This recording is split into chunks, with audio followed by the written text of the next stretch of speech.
Dans ce chapitre intitulé Connectivité IP partie D, nous allons voir le premier protocole de routage dynamique, le protocole RIP. Le protocole RIP, Routing Information Protocol, est défini par RFC 1058, qui est l'un des premiers protocoles de routage dynamique à vecteur distance.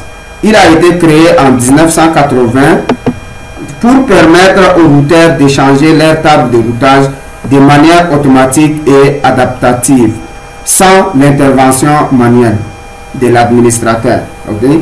Contrairement au protocole à état de lien, comme le protocole OSPF ou bien IS-IS, RIP ne dispose pas une vision globale de la topologie du réseau. Okay?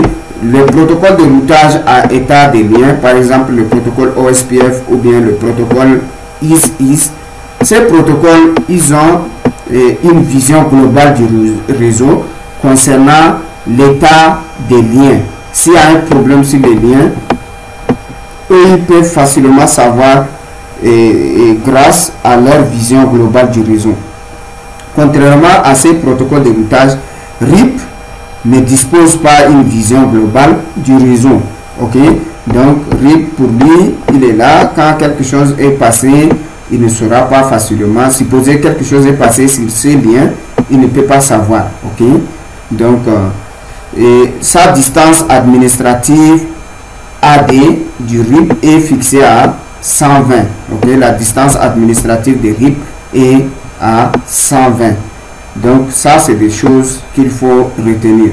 RIP, c'est un premier protocole de routage dynamique. Il a été créé en 1980, ok, pour permettre l'échange des tables de routage entre le routeur, ok, de manière automatique. Ok, donc maintenant, l'échange des tables de routage entre les routeurs se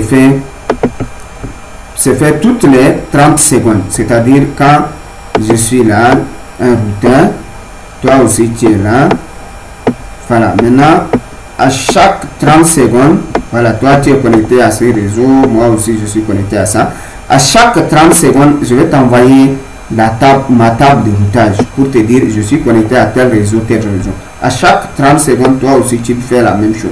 Ok, l'échange des tables de routage se fait d'une manière périodique à chaque 30 secondes. Ok, si un routeur n'obtient pas de réponse de son voisin pendant 90 secondes, c'est-à-dire à chaque 30 secondes tu m'envoies une nouvelle concernant ta table de routage. Ok, à chaque 30 secondes, à chaque 30 secondes. Mais maintenant, si je ne reçois pas pendant 90 secondes, supposez 30 secondes est passé, je n'ai pas reçu une mise à jour concernant ta table de routage, j'attends encore 30 secondes, ça fait 60 secondes, je n'ai rien trouvé, j'attends encore 30 secondes, 90 secondes, je ne reçois rien de toi.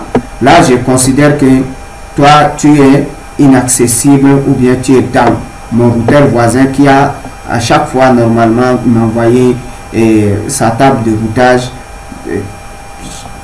ne répond plus pendant 90 secondes, ça veut dire que il est inaccessible ou bien il est down. En anglais, on appelle ça down, c'est-à-dire injoignable. Donc, le protocole RIP, le protocole utilise ensuite plusieurs temporaires pour gérer l'invalidation des routes apprises. Donc, maintenant, si 90 secondes, ok, je ne reçois plus de tes nouvelles, je vais considérer que tu es inaccessible et down. Maintenant, je vais attendre 180 secondes, ok, qui est le temps appelé hold down timer, ok, hold down timer. Je vais attendre 180 secondes, c'est-à-dire 90, et j'attends encore 90 de plus, ça fait 180 secondes, ok. Là, le routeur attend jusqu'à 180 secondes pour recevoir une mise à jour confirmant que la route est rétablie. Donc jusqu'à 180 secondes, je ne reçois toujours rien. Ok, là je vais considérer que toutes les routes que tu m'avais informé avant là, elles ne sont plus valides, elles sont invalides. Ok, donc un invalid timer, c'est 180 secondes. Donc, après le 180 secondes, passer de ce délai sans des mises à jour, la route est considérée comme invalide.